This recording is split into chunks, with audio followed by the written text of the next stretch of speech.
One fan base, one city, one team brings us all together.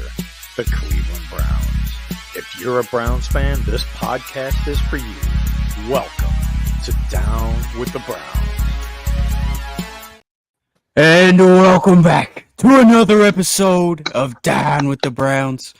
We have a very special guest here tonight with us. It is a mighty man of God. It is Nobles Darby the Fourth. Yes. What is up? Man, I felt like I was listening to Paul Heyman cut a promo or something, man. Hey man, listen, I'm excited to be on with you guys. That intro got me hyped. I felt like I was getting ready to run out the tunnel and go hit somebody coming across the middle, man. So great job out of you guys, man. But no, super excited to be on with you guys, man. Appreciate the opportunity. I appreciate you hopping on. So, for our listeners, please just let us know just a little bit of what you do. Yeah. So for all the listeners out there, my name is Nobles Charles Darby the Fourth. I am Cleveland raised, not Cleveland born. I was born about an hour outside of Cleveland, but by the time we started school, Cleveland was all I knew. I'm a lifelong and lifetime Cleveland Cavaliers and Cleveland Browns fan. I'm a father. I'm a husband. I am a sports ministry leader. I'm a pastor. I'm a sneakerhead, if you're seeing this behind me right now. And I'm also blessed to serve in a couple different roles. One, the Metro Cleveland Director for the Fellowship of Christian Athletes, which is a global sports ministry organization that's been around since 1954. We're in about 116 countries all over the world, 3,000 plus staff. And I'm blessed to oversee our ministry here in Cuyahoga County, and then blessed to serve as a chaplain to both the Cleveland Cavaliers and the Cleveland Browns. So God is good, man. God is good. It's a fact. Nice. Sure. That's awesome. I didn't know you did like all of that. I know you did the Browns and then the Cavs as well, like the Cubs and the Cavs. But I didn't know that. That's awesome. That's awesome. Yeah, man. Yeah, and I figured, we probably talk about this at some point, but you kind of teed me up with what you just shared. Honestly, man, it appreciate that, MC. It really goes back to my family, man. I come from a long line of preachers, pastors, teachers. My grandparents were pastors. And I remember at the age of 13, so I'm the church drummer at the time. I'm playing 3 different sports, and I'm the guy, in these sports. And I was cool with telling my teammates about Jesus, but, that was really as far as it was going to go, invite them to vacation Bible school, that type of deal, right? Sunday school, all that type of stuff. But at 13, I remember I wanted to know what was God's call and will for my life. And I was just terrified that he might tell me it was to preach the gospel. And so sure enough, I pray and God reveals that's the call. I tried to run from it for 3 years, but at 16, I said yes. And what I share with everyone is that my yes at 16 really went ahead of me 20 years and opened up the doors that I'm walking in now. So, I really credit a lot to my family, Patricia. That's right. God is most definitely good. That's Mrs. Parrish. Thank you. Yeah. She did. Yeah.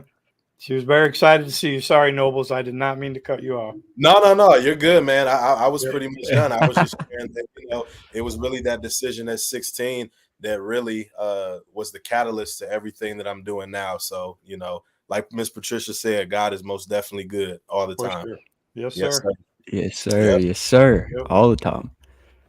And so, a little tidbit. I know you can tell by the way I talk, I'm not from Cleveland.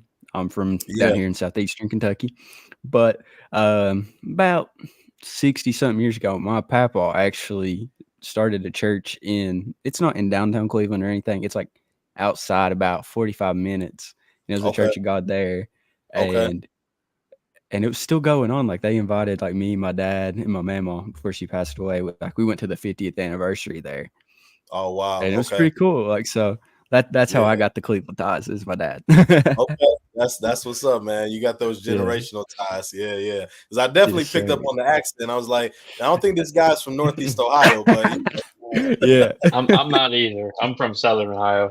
So. Oh, hey, it's all good. You guys have been adopted into the family, so that's what matters. Mhm. Man. Hey, that's all we needed. That's all we needed. We all down with the Browns, right? So hey, exactly, Oh, we yeah. down with the Browns, baby. There you Down go. with the Browns. Exactly. Yes, sir. Yes, Exactly.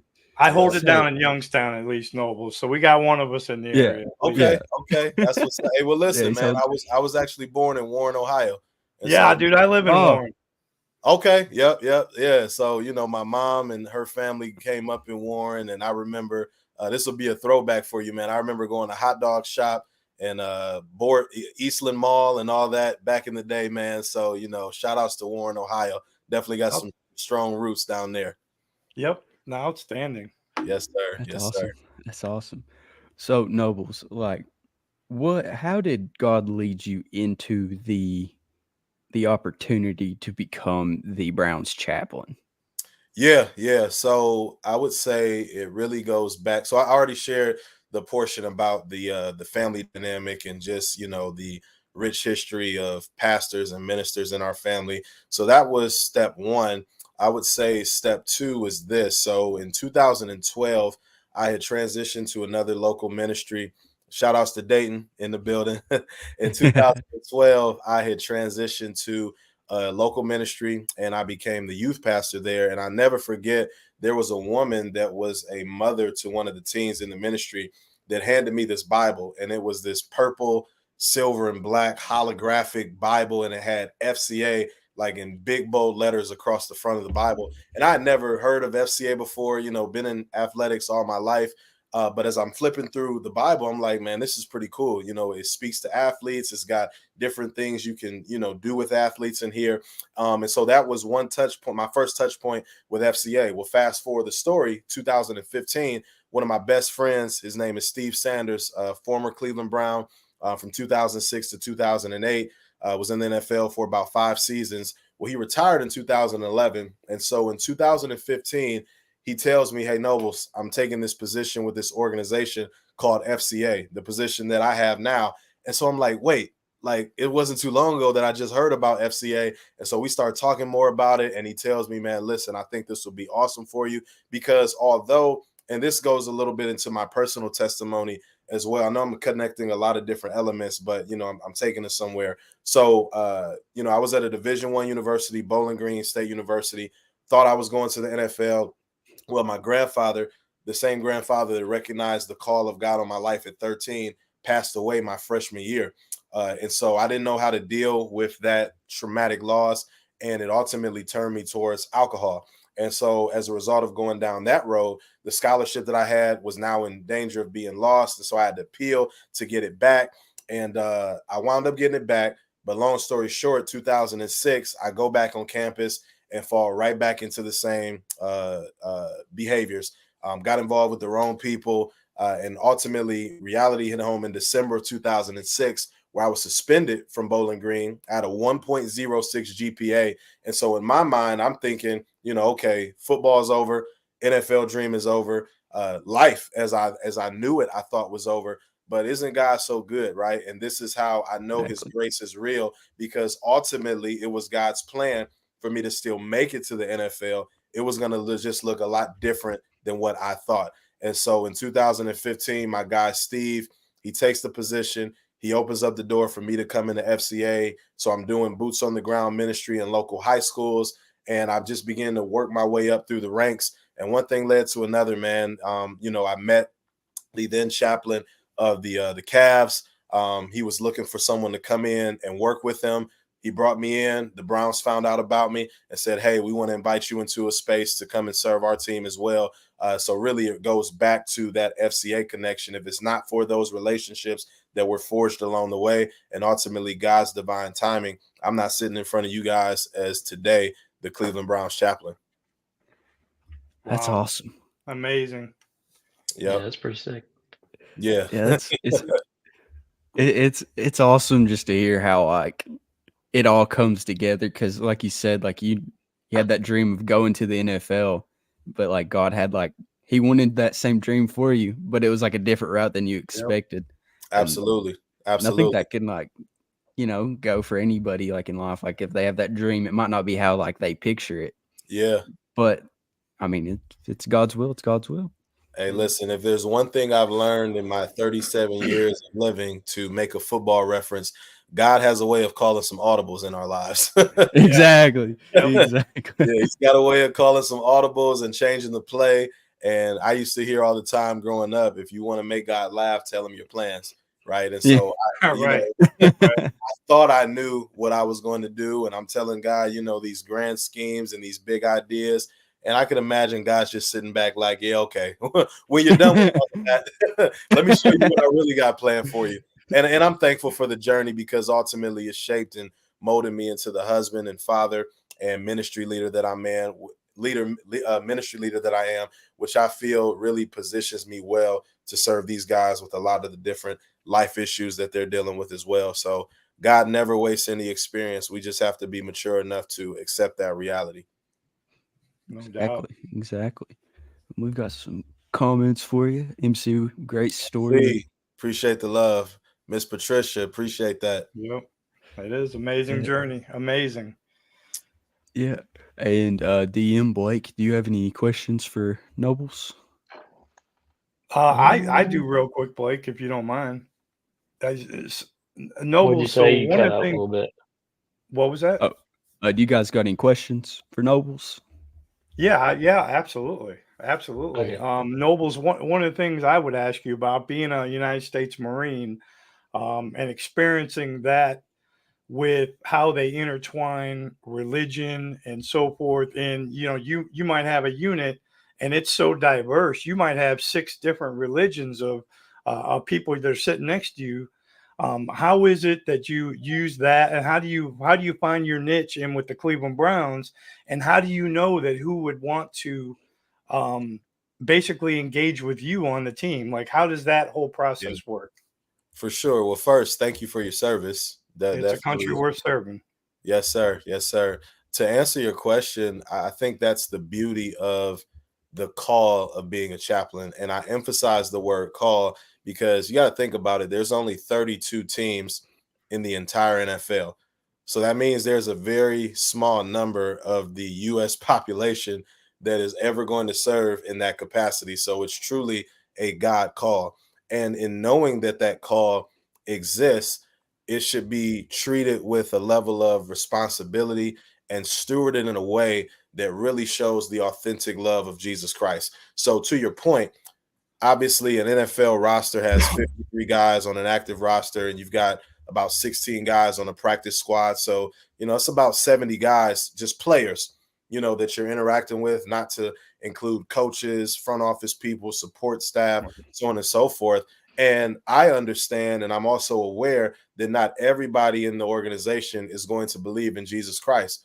But what I also understand is everybody is worth receiving unconditional love, right? The Bible even tells us, and you will know them by their love.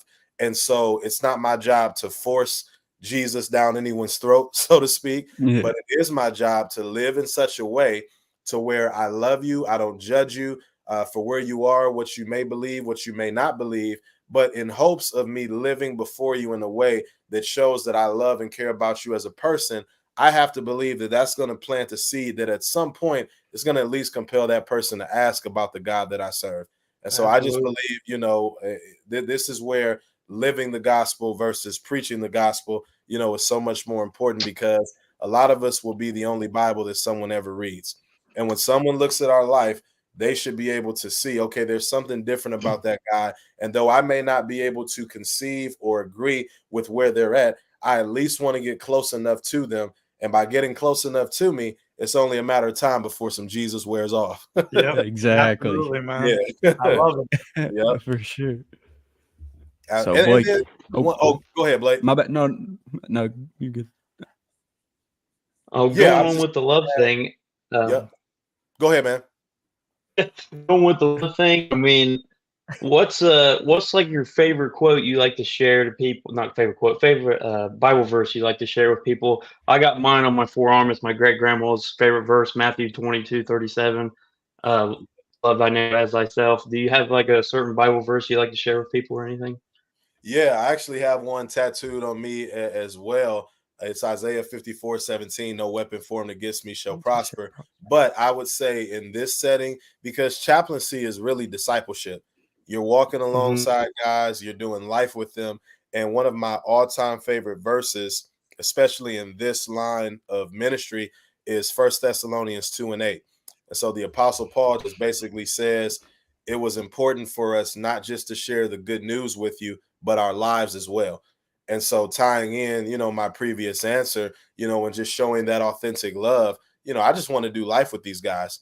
I want to find out, what are they interested in? What's their family dynamic? Are they married? Do they have children? Are they looking to get married? Who are they away from the game? Because there's something so important that, you have to understand with these guys as being athletes. One of the biggest issues that they struggle with is who are they outside of their accomplishments, right? The world sees them, as number 21 or number 24, or whatever the case may be. When meanwhile, these guys, have invested so much in chasing stats and chasing success that they're really struggling with connecting with who they are away from the game that they play. And so just by being able to establish some common ground, by being able to find just some connection points, like me. Obviously, one of my biggest connection points is sneakers. And you guys will probably get a kick out of this, but I refer to sneakers as Gentile bait. Like that's good common ground. Okay. Absolutely. And so when the guys see me come in the facility every single day with a different pair of Jordans on, they see something they can connect with, and they don't just look at me as, oh, that's the chaplain. Because let's be honest, the chaplain or anyone of faith could be intimidating, but let's just break down those barriers and those walls and just see somebody that you can just sit down and vibe with, somebody you can sit down and break bread with, and then by nature of doing life with that individual, that creates opportunities to share the good news of Jesus Christ. Outstanding. Nobles, honestly, I could see why the Browns reached out to you. We haven't been talking to you for 17 minutes. Honestly, amazing. Yes, sir. Yes, amazing. Sir. I appreciate that, man. Thank you. Well, hey, you guys are teeing up these great questions. Like literally every question you're asking, I'm like, in my mind, I'm like, yes, like that's what I want to answer. Shout outs to you guys. I know a lot of people that were real excited to watch Nobles just because, my wife is the best example of what walking hand in hand with God looks like. And that was an example for me throughout our marriage. We've been married almost 30 years, 20 some odd years. Okay. And I had to grow as a person, but I also had to grow spiritually as well. And she was so huge in being that light. So I'm sure you being in that locker room or just being around the facility or being in that building at the right moment when somebody who might not normally talk to you has an opportunity to reach out to you and bond and connect and be able to get that. That's amazing. That's got to be such a purposeful thing in your heart. And I'm glad you're doing it. I'm proud of you, man. That's awesome. Thank you, brother. I appreciate it. And it's one of those things where I never wanted to feel common, and I don't ever want to take for granted the fact that God called me to serve, the team again that I grew up rooting for as a kid. It's surreal walking through that facility every day and seeing all the different pictures up on the wall, different memories and moments that I recall, from my childhood. And it's just like, okay, God, if it was not for you, like none of this exists. And so I never want to run on autopilot, because when you run on autopilot, it really inhibits your ability to really be grateful, right? Because autopilot just makes you feel like, man, this is just what I've always done. So I'm just going to keep doing it. But, I just want to always make sure I remain in a place of humility so that God can continue to use me to create those meaningful interactions. Yep. Beautiful. Awesome. So we do have a question for you. It's from one of the people that have commented. MC says, my pastor is a Steelers fan. Am I sinning? MC. Oh, man. I believe when Christ comes back, he said he was going to separate the sheep from the goats. So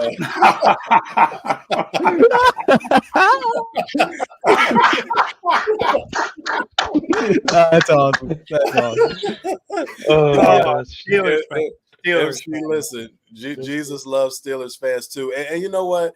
I have nothing bad to say about the Steelers organization. In fact, I know from just stories and guys that have interacted with them, Mike Tomlin is a solid man of faith. And the Steelers chaplain is, awesome. They have a great faith culture there. So, shout outs to their organization just for how they invest and pour into their guys from a leadership standpoint. So, MC, Jesus loves you, man. and I do too, brother. And your pastor. So, my question was when, Sunday service happens and, you get out, you worship, you get a little hungry. So post church, what's the go-to move for that Sunday lunch or dinner? Okay. So, I got to be cultural here. So obviously I'm a black man. And, one of the things that we said growing up is Sundays are reserved for fried chicken. So, culturally, all the restaurants, all the churches would get out around 1:30, and the buffet lines were just packed, cars wrapped around the building, So I would say, you can never go wrong with some good fried chicken for sure. But, specifically maybe some good wings, some good wings. Yeah. For sure. Good chicken wings and fries. So, I got. So is this chicken is this chicken like home cooked or is this like from a restaurant? I say it's from a restaurant. My wife and I, we had our first child December of 22. So, she ain't she ain't cooking. Yeah. Like, after tending to that baby all day, I'll be lucky if I can get a PB&J. So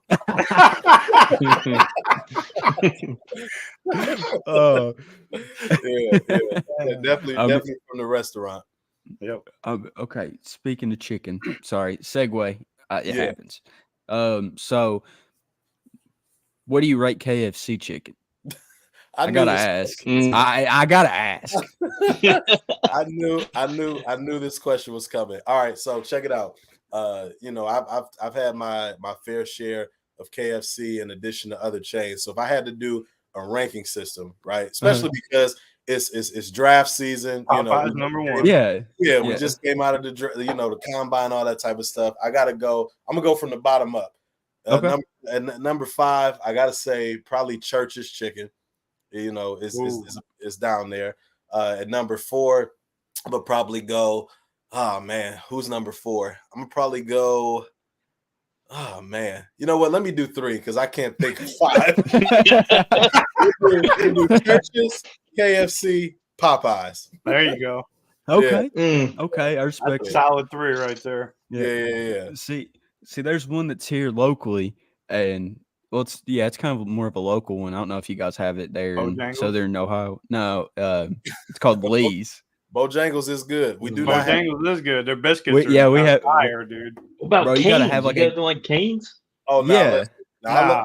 But can we say that's fried chicken? Cane's is that's tenders. Tender. That's a tender. That's sauce though. Okay. I can bathe in that sauce. I could bathe in it, bro. They just opened one here in Niles. No, you can't go wrong with Cane's. But you said about them Bojangles biscuits, dude, you gotta have like a gallon of water if you're gonna eat one. Dude, they're delicious. You gotta. I mean, bro, you go. Rice.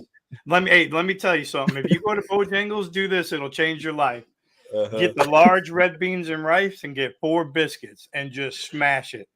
Just smash it. Dip the biscuit in the red beans. Bro, that sounds like it's gonna give me diarrhea and cotton mouth. Dude, it's at the same time. Life changing. That's brutal. That's brutal. Well, hey, I'm gonna put you on. I'm gonna put you onto a Popeye secret for you guys that may or may not know, and those that are listening in. If you're a Popeyes fan, next time you go through the drive-through or go in the restaurant, at the counter, ask them for the Cajun Sparkle. It's a game changer. Cajun Sparkle. Ooh. What is this? So it is a special packet of seasonings that you get that you can sprinkle on your Popeyes, and it just like takes it to the umpteenth like power. Like it's like unreal. Really? Like we know Popeyes is God breathed, but I think God made Popeyes on the 6th day. Like that's how good this Cajun Sparkle is, man. So try that Cajun Sparkle next time you hit a Popeyes. Oh, for sure. Yeah, it's the best kept secret. That's awesome. Oh, but what I was saying earlier is there's this place here. It's more of like a Kentucky thing, I think. There might be other places. It's called Lee's. So, like, the rumor is, I don't know how factual this is, but, like, because it originated in the same city as KFC in Corbin, Kentucky. Okay. And, like, it's supposed to be his nephew's, like, own business because he separated and started his own chicken. Okay. And I take it over KFC, man. It's a lot crispier. Okay. Well, if I'm ever down that way, I got to try some Lee's, Yeah, man. you hit me up. We'll go to Lee's. That's a bet, bro. That's a bet. Yeah, it's on me. All right, cool. Even better. Yeah. So Nobles, since you work with the Browns, what has been like? We'll make this a 2-part question. What has been your most favorite like interaction that you've had? I don't know if you're allowed to say this or not, but and the funniest interaction you've had. Yeah. So, man, again, going back to just the roster, you got almost 70 guys in addition to everybody else in the organization. So obviously a lot of different personalities, a lot of different dynamics going on. And let me say this, man, shout outs to AB and Coach Stefanski and the front office ownership for the culture that they've established. It's a really great group of guys. And I'm sure you guys heard, throughout the media, how tight-knit the locker room was. Well, for someone that was able to witness it firsthand, those guys truly, truly loved each other outside of, just their job of being football players. And so, naturally, when you have a dynamic like that, guys are willing to let their hair down. You see different sides of them. And I would say, man, one of my favorite moments was actually last summer. So Wyatt Teller, and he won't mind me sharing this because, it's out there. Wyatt Teller was actually involved with FCA all 4 years at Virginia Tech. And so Wyatt, we wound up getting connected, and he said, hey, I want to do something special before training camp starts. And so we did an event out in Avon at his home church, Hope Christian Church, and it was just called Huddle Up with Wyatt Teller. And Wyatt and I sat down for about 30 minutes and really just, talked about faith as a pro athlete and what FCA has meant to him. We talked about what he loves about Cleveland. And, you just watched in that exchange, and even how he interacted with everyone that was there, the nature and essence of who he was as a person. That's really the nature and essence of the entire Browns team. And so that's definitely, up there with one of my highlight moments because, let's be honest, football is not like basketball where you can see these guys' personalities 24/7. They play behind the mask. And so it's really when they get out in the community and do things like that you're able to see, who they really are. So that was good. And then I would say a funny moment, man, Greg Newsome and I had some real live debates around who was the better bowler. So, and that's that's still to be found out. He's got his own ball and all that type of stuff. So, we're gonna have to see here real soon, who's the better athlete on those lanes. Yeah, for sure. Yeah. You let us know. You keep us updated on that. What's your average? Did you get to talk to Jameis today? No, I haven't gotten to talk to Jameis yet, but I'll be connecting with him and the other guys real soon. OTAs will be starting up in less than a month, so we'll be right back in the building. But super excited to have that guy. If you know Jameis, like you know why people are excited to have him in Cleveland. Yeah, I listened to him on Pardon My Take not too long ago, and like a lot of his stuff, like he's talking about Jesus like constantly on there, and I was like, okay, I didn't know that like about Jameis until that. I was expecting some, he's goofy, like the media portrays him as this goofy dude, and I was just like expecting straight comedy from it, and he starts coming out and he starts talking like that, and I was like, that's awesome. And then comes plays for the Browns. I was like, heck yeah. Hey, listen. He said you can't spell wins without win. Winston without wins. That's right. That's right. Shout outs to Jameis, man. Are you gonna eat a W when you see him? Oh man, come on, I got to. It's only right. It's only right. It's only right. But yeah, nah, and that goes back to the whole culture piece. So, excited to have him and other guys around, which I'm sure, we'll talk about that in a little bit. But I think you asked, bro, my bowling average. So a warm-up game for me is about, 135, 150. Okay. Yeah, that's a warm-up. And I'm not a bowler by definition. I just know how to put the ball where it needs to be. So don't worry. There'll be some footage. I'll make sure you guys get tagged. Yeah, nice. Don't mean to brag, but I might get the ball on the right lane one time, the whole game. Okay. One time. So, Wow. One Yeah, time. I'm I didn't know I'm what to say classic. I'm the classic, I'll just chuck that thing and it ends up bouncing. Does it go down like Wii 15 feet before it hits the lane, and then it ricochets off the gutter into the next lane, into the pin setter? I'll tell on myself one time, me and the boys, we were hanging out one time, we went bowling, and, I was just goofing off, and I chucked it down like 5 lanes over. It was bad. We got kicked. They escorted you right out. How did you manage to do that? Well, I aimed it sideways, bro. Did it get stuck to your finger? No. How I roll a ball, I don't stick my fingers in the holes. I just spin it. I just palm that thing, man. I just it's a dodgeball. Or not dodgeball, kickball. If you act like that in Chicago at a bowling alley or in Indianapolis where bowling is like hardcore, dude, those guys would throw you out themselves. They'd be like, you're out. They take bowling way too serious there. Bro, I live in a podunk town in Kentucky, man. You're good. They got rock and there's roll? like 10,000 of them.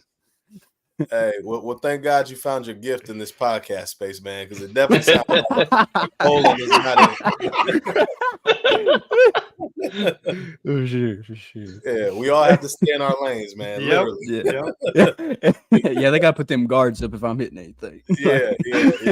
Absolutely. Guard Absolutely. Oh man. But moving forward, we'll get into the Browns just a tad bit. Free agency is currently going on. We're in the second week of it. I don't think we've got Dave's take on who his favorite free agent signing was, and then Nobles will get yours as well. Yeah. So far, who's been your guys' favorite free agent signing? That the Browns have already signed? Yeah, that the Browns have already signed. I remember I skip them all, and I'll just say my favorite move is the Judy trade. Like all the free agent signings, I think Andrew Berry was strategic. I think he filled holes with them. I think he brought in good quality people first that would mesh well and not disrupt the culture that Nobles talked about in that locker room. So I think he did very well with bringing in those kind of human beings. But I think the biggest splash was probably the trade for Judy, who can hopefully be a little bit revitalized with a little bit of a change of scenery, but for basically a bag of chips again. He continues to do this with Amari Cooper. He does it with Judy. These are going to be the moves that when we look back 10 years from now are hopefully going to be the moves that really made a splash in getting us to where we need to be. Boom. Respect. That's a nice deflect off of free agency for me. Yeah. That's a solid answer. Nobles, Blake, either one of you guys can take that. I'll let Blake go ahead. Monday I said my favorite signing was bringing back the whole D line, but with the Judy trade, I hope he plays good. He just got that bag. The dude's been smiling ever since he got to Cleveland, so I think he's liking the change of scenery, and hopefully him and Coop just ball out. It's gonna be awesome. Hey. Let's just hope him and Steve Smith just had something personal, and Steve Smith wasn't actually correct. I think it was personal. He had to. Yeah. You think he wouldn't sign something for his kid? Everyone go on his podcast or something. There was something going on. I forget. I thought there was something behind the scenes. I know what it was. Can confirm this is actually what it was. Sources tell me that Steve Smith is a big pancake guy, and Jerry Judy is a big waffle guy. Jerry Judy said waffles are better than pancakes, and it just went from there. Another divisive thing in this country. We don't need it. Get rid of it. Hey, they're both great options. So, Nobles, before you go on the free agents, waffles or pancakes? Hey man, listen, brunch is one of my all-time favorite meals. So man, I gotta go with a good waffle, man. Yes, sir. Yes, sir. Yeah, Exactly. I gotta go to waffle. Like those little, Little pockets. sections, those little pockets, man. You can do a lot with those. They just set that syrup in there so perfectly. Man, it don't get everywhere. It's so nice. Man, the way the butter and syrup just kind of sits, ever so wonderfully in those pockets, man. Especially from Waffle House. So oh yes. Yeah. Do you like a fluffy waffle or a little bit crunchy waffle? I need it fluffy in the middle and a little crunch on the edges. Yep. Yeah. Because I want when I put my knife in it, I want to hear that little like yes, sir. Yes, sir. Yep. Yeah. But definitely, nice and moist in the middle. But to answer your question, man, I could obviously, echo you guys as well. Personally, I think Jeudy is going to be motivated and have a reason to show why he was a first-round pick, especially when you're playing with another Alabama receiver like Amari Cooper. I think that's going to unlock him and do a lot. He's legit idol. Yeah, absolutely. And AB just continues to stack our offense with weapons across the board. So I'm actually going to go off the field. I'm going to say my top free agent signing is Mike Vrabel. Oh, yes, sir. Yes. Yeah. Oh, get into it. Let's get into that a little bit. Yeah.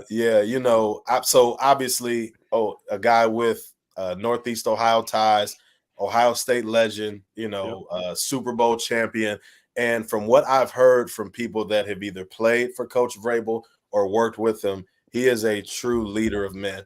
And I believe that what we saw last season is that we have the makings of a Super Bowl team and a Super Bowl caliber organization. So when you add more guys to that puzzle, or add more guys to that equation, I should say, that are going to help bring another level of stability, and they've also had a high level of success themselves. I mean, it wasn't that long ago that Mike Vrabel had the Titans in the AFC Championship game. For sure. Yeah. And so to be able to bring a guy with that level of football acumen to this organization, I not to sound cliche, but I really believe the sky's the limit.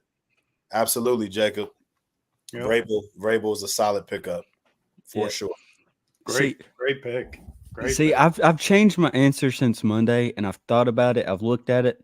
I think my favorite signing so far has been Jordan Hicks. I think it's way under the radar.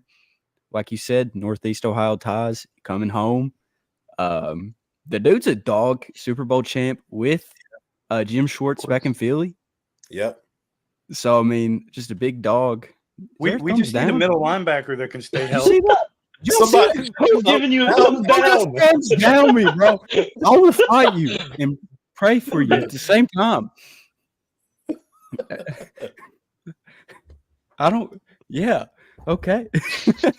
They don't like your pick, whoever it is. Yeah, apparently somebody doesn't. Wait. Who did it? I don't know. I didn't see it. What's going on? What is going on? Did you see that? Yeah. You just got a little rain cloud. Bro, somebody's messing with me, bro. You've been hacked, dude. Hey, listen. Bro, somebody's bad. I'm going to defend you, bro. Jordan Hicks, 5 straight seasons of 100 tackles. That's consistent production. And last season, 103 tackles in just 13 games. I mean, so he's flying all over the field. You want your linebackers to obviously be able to come downhill, but having played linebacker myself, good sideline to sideline, agility, he's a stud. And you're really replacing the production with health of an Anthony Walker. So I love the move. Yep. Yeah. Hopefully emphasis on health. Yeah. Availability, the best ability. Availability. Absolutely. Yeah. 2 thumbs up, man. 2 thumbs up. Yeah. That's all I needed. It means more. Yes, sir. Just a random thought. Sorry. Just something these Red Bulls do to me. Just mess with my head a little bit. In the locker room, who do you think would win in, if you guys had a March Madness bracket of arm wrestling? Who would win that? Hey man, you look no further than Myles Garrett. I think that man is winning on both sides of the bracket. Yep. I think Teller would have that sneaky grip though. That's what I was about to say. He's got that country strong in him. Like he's got He's that definitely like, got that sneaky like wrap around the wrist grip.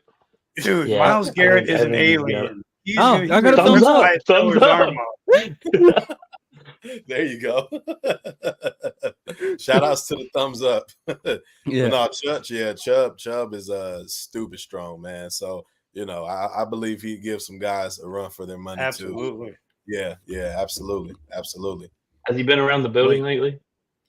Yeah, we've seen him a little bit, man. It's just one of those things while guys are healing up, you just pray that one, mentally they're doing good. They've got peace during the process. So, shout outs to Chubb, man, and definitely praying and hopeful for a sooner than later return because, that guy is every bit of the heart and soul of the Cleveland Browns. And, you don't have to be a fan of the team to understand what he means to this organization, to this city.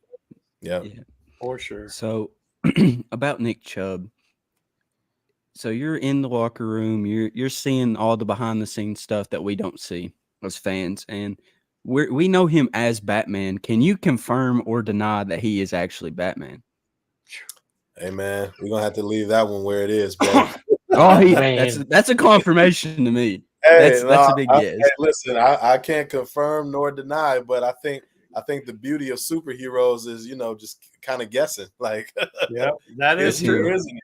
That's true. It's him. Yeah, absolutely, absolutely. Yeah, for sure. But moving on, the NFL draft is coming up. More people are having pro days. Ohio State, I believe, just had theirs. Was it today or yesterday? Yeah, today. It's today. So as we get closer, we keep signing guys. Like before the Judy trade, everybody was like, we got to get a wide receiver there. Some people are still draft a wide receiver at 54. Some are like linebacker, D-line, offensive line. I know a few guys are wanting running backs, but with the newest signing, DeAndre Foreman, kind of, I don't know how that all mixes up, how much they actually want him to be like that running back too, or how Jerome Ford's still like, I think Jerome's still going to be here. I think he'll be back. But what do you guys think at that 54? What do you think position? I'm not going to ask a player. Like, what position do you think they'll attack? It's an open question. Whoever wants to take it. Maybe Marvin Harrison can drop down there. It'd be pretty nice. Well, I mean, he didn't. Not doing his pro day. I mean, that's a terrible pro day or the combine. Like ticks, dude. Like you might drop down to 54. I mean, that's a character issue to me. Yeah. I mean, that's a horrible character issue. It shows he doesn't really want to play football if he's not doing the pro day. And I think that would make him fall to 54. If we're going to be honest. Dude, all serious. Marvin Harrison Jr. was there at 54. The camera would show the Browns draft room, and there would be a sprint of 47 people running to the podium as fast as possible with the card. What are you talking about? AB would be sitting there at 47. He'd be in tears. Oh my God.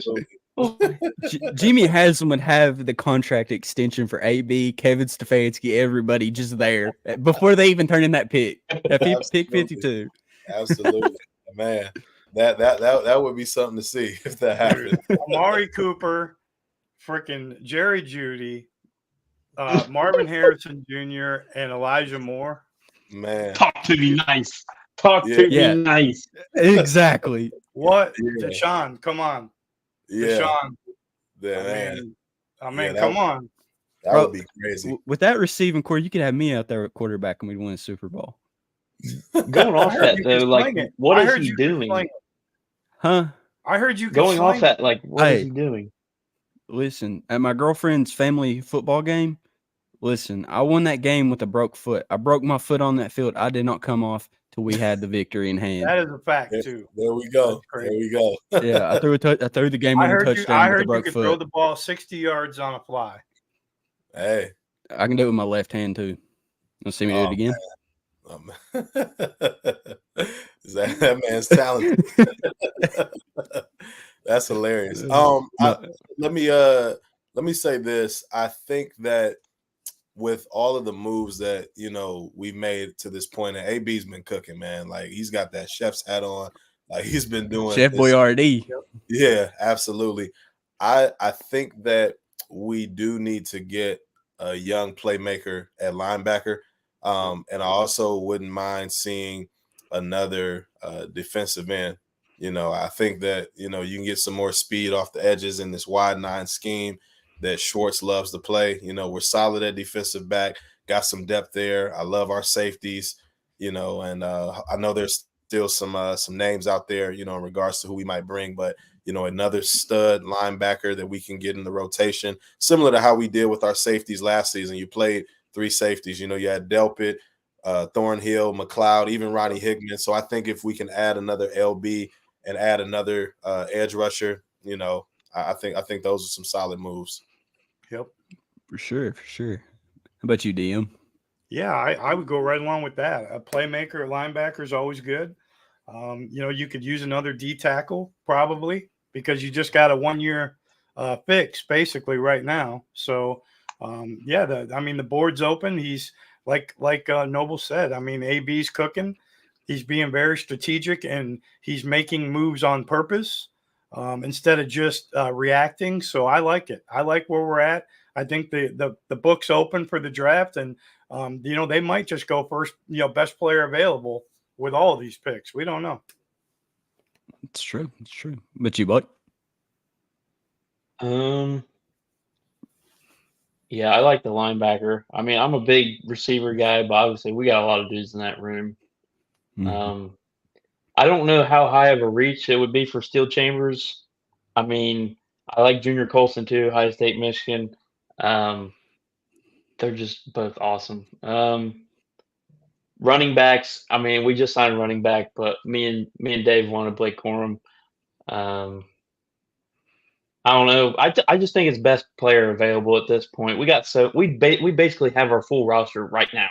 Like you could name a 53-man roster right now. So for sure. Like the only problems is like where's Siaki Ika coming into the equation? Like we just signed so many dudes there. The only low positions we got is linebacker, maybe tight end,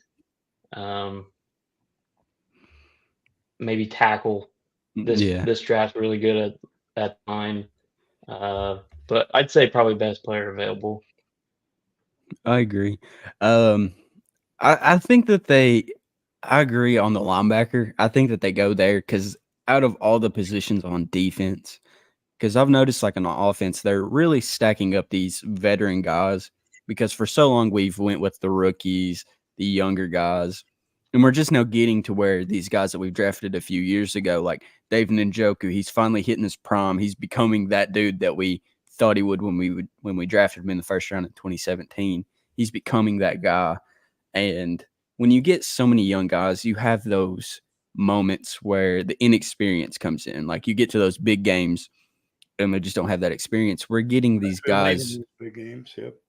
Yeah, and we're getting these guys that have been to the Super Bowl, been deep in playoff runs, stuff like that coming in and have that veteran presence and carry themselves well. But saying that, I think the linebacking room is the one that's kind of down a little bit. Not down necessarily, but like we haven't replaced everybody we let go. Like we let Talkie walk. I believe we let Matthew Adams. I think he walked. And then Anthony Walker walked. But we replaced him with Jordan Hicks. I think we're still needing 1 or 2 more linebackers to come in. In that room, we got Kunasik, Bush. Diabate. Oh, yeah, Bush. Not bad. Yep. But they're more at the middle. Hicks. Tony Fields. Mm-hmm. Tony Fields, yep.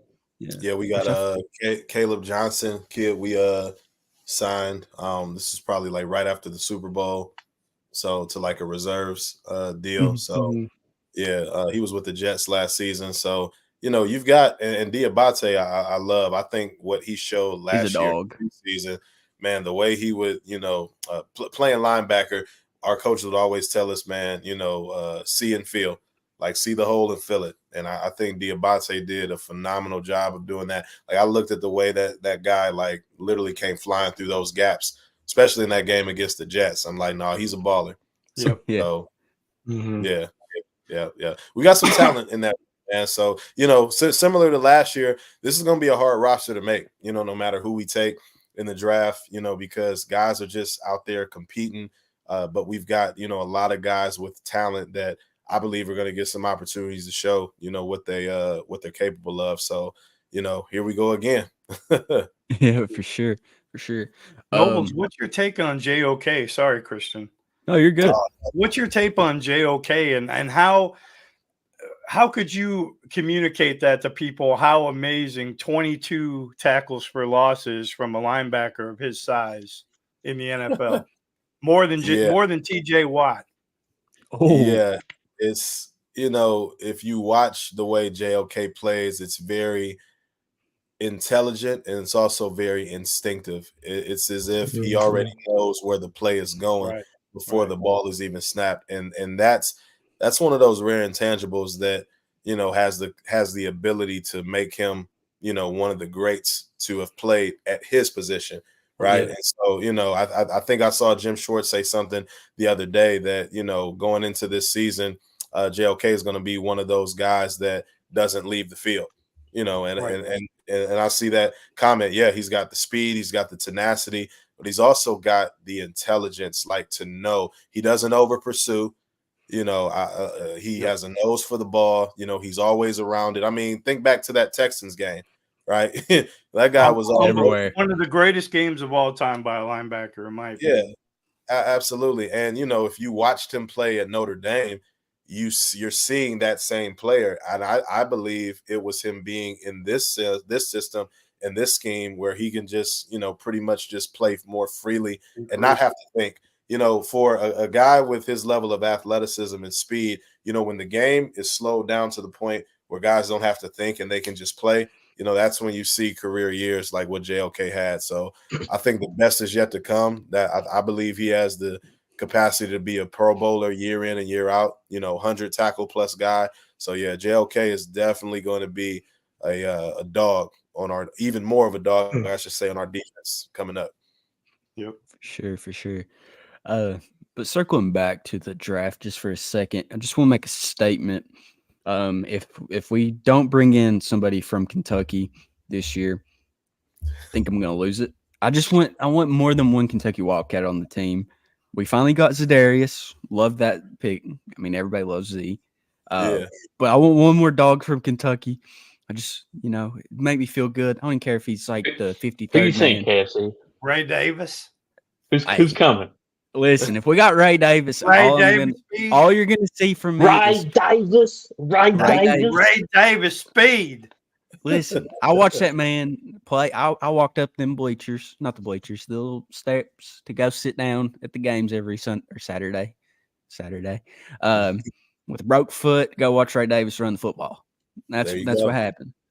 And if they pick him, all you're going to see on my Twitter is pictures of Sweet Baby Ray's with Ray Davis's face on it. That's Sweet Baby Ray. Okay. Smooth like barbecue sauce, baby. There you go. No, but I think if we're gonna get one, it's gonna be Trayvon Wallace, linebacker. I think it'll be like in the 6th or 7th. Because I mean, he's really athletic, and he's actually kind of like a ball hawk. His thing is the run defense. He's not as strong there, but he's solid in coverage. Yeah, like that. We'll have to keep our eyes out on that guy, man. And I'll send up a special prayer that we add one more Kentucky Wildcat to. You're good. If we do pick one up, even if it's practice squad or something, you're gonna be like, that boy from down with the Browns is what you boy. I remember this moment for sure. Yeah. But before we end this episode, the not most important question, but probably the biggest headline question of the evening. What is y'all's top 3 movies? Like go-to movies? It's like when people ask you that question, what are those 3? Oh, I'll give you guys a second to choose. I'll go with mine because I know I'm off the dome. You ready? Go ahead. Number 1, Waterboy. Can't go wrong. The Mud Dogs and Bobby Boucher. Bobby Boucher, yeah. Yeah. Gatorade. No water. Number 2, Draft Day. I love that movie. I watch it every time it gets red draft. You can't go wrong. Kevin Costner, no, dude. killed Man, it. top three. Yeah, I mean it's a movie's go-to. iffy, Okay, bro. That's iffy. okay. I was trying to keep it Browns related. I'll be real on this one. The Dark Knight. I mean that's There we go. love that movie. There we go. Number 3, Star Wars Episode 3, Revenge of the Sith. The greatest Star Wars movie. You cannot debate me because I will not accept your answer if it's otherwise. Makes sense. Okay. So all right, I'll jump in no particular order. Dark Knight is definitely in my top 3. Throw it back to my childhood. Lion King. That's a classic. Oh yeah. Yeah, it's a classic. Yeah. I actually did that to my son when he was born. It's like That's awesome. Simba. Yeah, absolutely. And number 3, man, I gotta go Step Brothers, man. You know. Oh yes, sir. That's a classic. I love that dumb, humor and that just silly comedy, man. So yeah, Step Brothers. Yeah. Yeah, Step Brothers is a classic. This could go real quick. Yeah. Yeah. Okay. Let's hear it. I'm just gonna stick with like the football side of things. The Blind Side. I absolutely love that movie. Did you cry? Remember the Titans. Obviously, one of the best football movies ever made. Strong side. I like Radio. Have you guys ever watched Radio? Yes. Absolutely. I love it. Love it. Honorable mentions: Waterboy, Rudy, Longest Yard, We're Marshall. All great movies. I love sports movies. If I had to pick a non-sports movie, I mean, I do love Step Brothers. I'll probably go with that. I can't think of any more at the top of my head right now. There you go. Did you cry during The Blind Side the first time you watched it? I mean, I was little. So No, probably not. Man, you know, Michael Orr watched that movie and he shook his head like, "Come on, man." Yeah. Absolutely. Oh, another great football movie, Gridiron Gang. Oh yeah. Yep. Yeah. Good call. Yeah. What about I'll do mine. Dean? I'll do mine. I'll go 3 categories. I'll do football. Remember the Titans. One of the greatest football movies ever made, in my opinion. Denzel happens to be my favorite actor too, and my wife's, I believe. But I'll go humor. There's so many. I'll go Wedding Crashers for funny movies, and for all-time movies, me and my wife for a long time always watched a movie. I don't know if you guys have ever seen it. It's called The American President, but it's a good movie. It means a lot to me and the wife, and we watched it a long time. So I'll go. Those are my 3. Solid. That's solid. Has anybody ever told you kind of look like Denzel? I do. I would take that as a great compliment. Thank you. Kind of look like him just a little bit. But which Denzel? You got Training Day Denzel. Yeah, that's true. That is true. No, I look like 70-year-old Denzel. That's what I look like. Who still looks really great. Princess Denzel. There you go. Well, Knowles, thank you for hopping on, man. We truly appreciate you hopping on. It's such an honor to have you. You got anything before we go that you'd like to say? Yeah. Again, man, thank you guys. This was an absolute blast for me to be able to do this. Just sit back, shoot the breeze with you guys, talk life, talk football.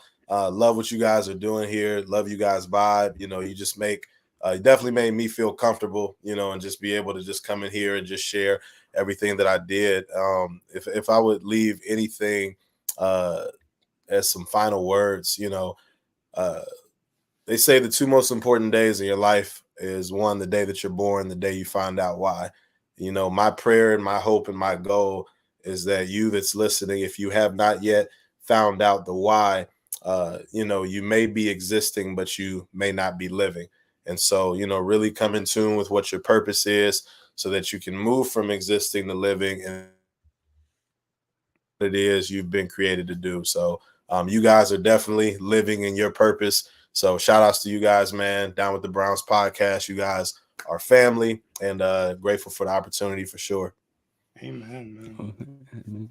Thank you. Thanks for being again on, for Noble. hopping on. Oh, yes, sir. Oh, favorite guest so forgot far to do this. Oh yeah, for sure. You've been great. Before we go, I forgot to do this earlier on in the podcast. Go check out Homage T-shirts, the greatest T-shirts in all the world. Yeah. Oh yeah. Look, DM's wearing them. Got the Angry Runs David Njoku shirt on. Go check them out. They were the first shirts ever made. You know, they're just that good. But thanks for listening, guys. Y'all have a great day. And as always, go Browns. Go Browns. Go Browns.